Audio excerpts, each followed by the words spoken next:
राम जी भारद्वाज जुड़े हुए हैं। आप सबका स्वागत है। आपको आज जो तकलीफ दी उसके पीछे तीन बड़े इंसिडेंट हैं जो प्रदेश में घटे हैं।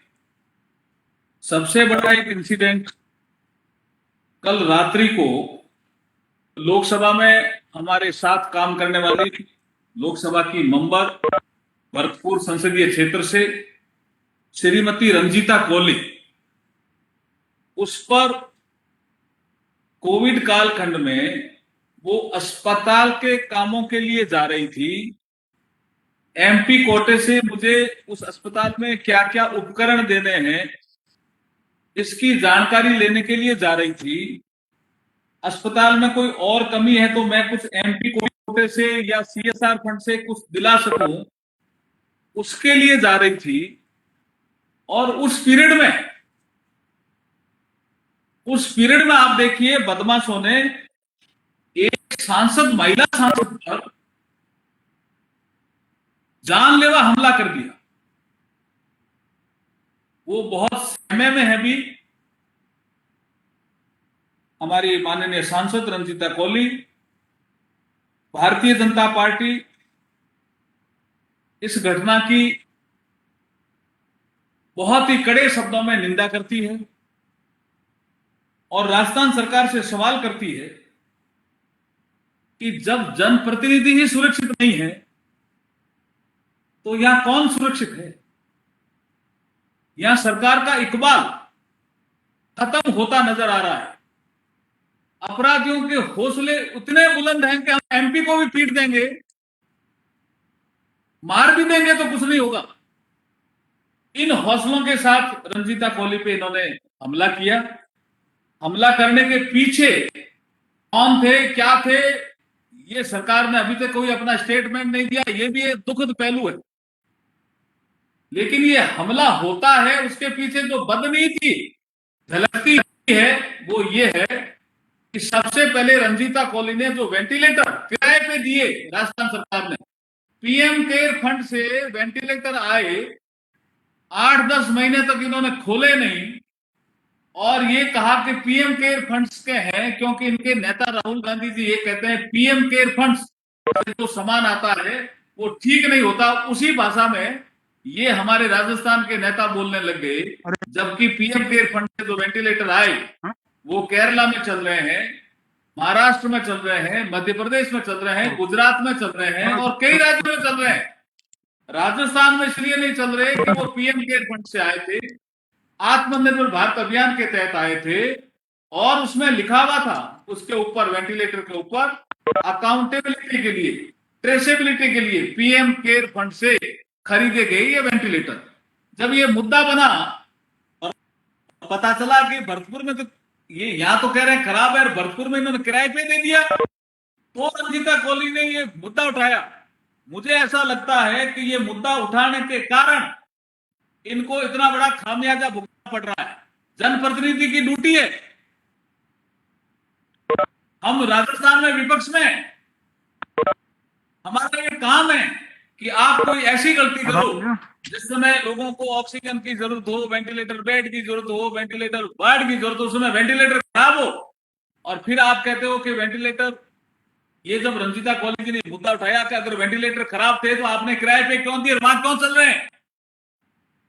मुझे लगता है यही सारे प्रश्न जो वो स्वास्थ्य को लेकर के बराबर कर रही थी। और मुझे याद भी है कि वो बीच में डॉक्टर हर्षवर्धन जी से भी मिली थी और लोकसभा के स्पीकर ओम बिरला जी से भी मिली थी।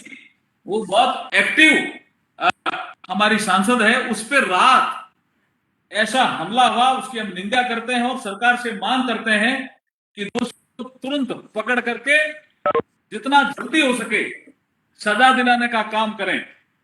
एक विषय तो ये मुझे कहना था। दूसरा विषय, आपने सबने सुना भी होगा कि कानून व्यवस्था नाम की चीज, जयपुर जैसे कैपिटल, जिसको राजस्थान के हम कैपिटल है और महत्वपूर्ण शांतिपूर्ण शहर था, उसमें कोई एक महिला, गर्भवती महिला खाना मांगती है और वो बदमाशों के चंगुल में फंस जाती है। कोविड काल के पीरियड में आप देखिए कि एम्बुलेंस में ही गैंगरेप हो जाता है और इसमें भी सरकार की कोई टिप्पणी नहीं आती है। कितना दुखदायी पहलू है कि कोविड काल में इतनी पुलिस लगी हुई है, लॉकडाउन का पीरियड है, जगह जगह आपके जाब्ते लगे हुए हैं और ऐसे में एम्बुलेंस में एक महिला के साथ गैंगरेप हो जाता है। इससे ज्यादा शर्म की बात और क्या हो सकती है राजस्थान के लोगों के लिए। ये सरकार कानून व्यवस्था में पूर्णता फेल है। महिलाओं पे अत्याचार बढ़ गए, दलितों पे अत्याचार बढ़ गए, अनुसूचित जनजाति के लोगों पे अत्याचार बढ़ गए और कानून व्यवस्था जो संभालने वाले लोग हैं उनकी भी रक्षा नहीं कर पा रही है। एक तहसीलदार का किस्सा हमारे ध्यान में आया है, मांडलगढ़ भीलवाड़ा, और पूरी राजस्थान तहसीलदार सेवा परिषद विरोध कर रही है। कुछ लोग गए, तहसीलदार, महिला तहसीलदार स्वाति झा, श्रीमती स्वाति झा, कोई म्यूटेशन की कॉपी मांग रहे थे। उन्होंने कहा आप वर्किंग डे पे आ जाइए, मैं दे दूंगी। उन्होंने एक माननीय विधायक है रामलाल जी जाट, उनसे बात कराई और किस तरह से अपशब्दों का प्रयोग किया और उसके बाद उस तहसीलदार को एपीओ किया। इस सरकार को शर्म ही नहीं आती। उस तहसीलदार को एपीओ किया और राजस्थान तहसीलदार सेवा परिषद ये कहती है कि ये ऐसे तो कोई तहसीलदार काम ही नहीं कर पाएगा, तो भी सरकार की तरफ से कोई टिप्पणी नहीं आती है। ये कितने दुखदाई पहलू हैं जिसको लेकर के आज हम आपके बीच में हैं कि जो वर्तमान राजस्थान की सरकार है वो दो भागों में बंटी हुई सरकार, और कोविड कालखंड में हम कोई राजनीति नहीं करना चाहते थे, लेकिन लगातार हमारे पे हमले हो रहे हैं। आप देख रहे होंगे कि ऑक्सीजन के सारे प्लांट अधिकतर भारत सरकार के सहयोग से लग रहे हैं और वो कहते हैं ऑक्सीजन के प्लांट हम लगा रहे हैं। आपने देखा होगा कि ऑक्सीजन का वितरण बहुत एक साइंटिफिक तरीके से किया गया। नंबर ऑफ पेशेंट और कंजम्पशन ऑफ द ऑक्सीजन उस स्टेट में कितना है उसके आधार पर, फिर भी भारत सरकार को कोसने में लगे हुए हैं। रेमडेसिविर का कोई उत्पादन ही यहां नहीं होता था, उसके बाद इतना भारत सरकार ने रेमडेसिविर का उत्पादन बढ़ा करके सभी राज्यों में रेमडेसिविर इंजेक्शन पहुंचाए, फिर भी ये आरोप लगा रहे हैं। इनको तो सुबह शाम उठ करके प्रधानमंत्री जी को गाली देना है, भारत सरकार को गाली देना है। राजस्थान के एमपी कुछ नहीं कर रहे हैं, ये गाली देना है। और अभी तो रंजीता कोहली पे इतना बड़ा हमला हो गया। ये सोच जो विकसित किया जा रहा है, प्रधानमंत्री के खिलाफ वातावरण बनाओ, सांसदों के खिलाफ वातावरण बनाओ और भारत सरकार के खिलाफ वातावरण बनाओ। जो इनका टूल किट आया था उस टूल किट में वही बातें लिखी हुई है जो राहुल गांधी ट्वीट करते हैं। उस टूल किट में वही बातें लिखी हुई है जिसमें आईटी कमेटी जो हमारी संसदीय समिति है उसका हेड शशि थरूर जो कांग्रेस के एमपी हैं वो ट्वीट करते हैं।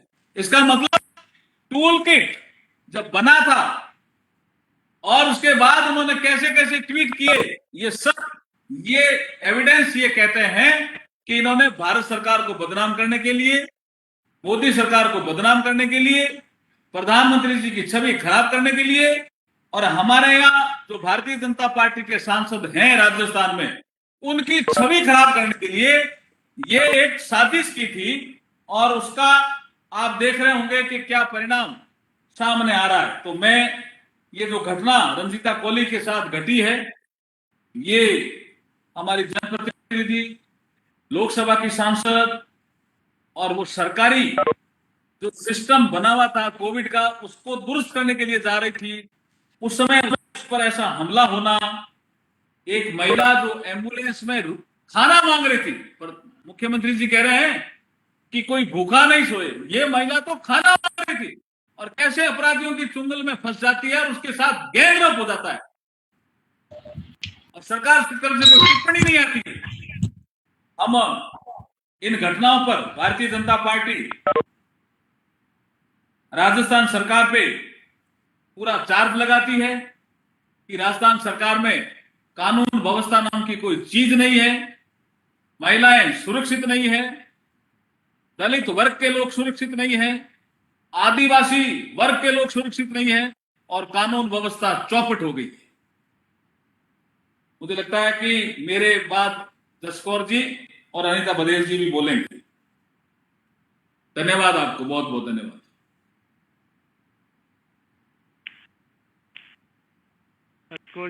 बहुत बहुत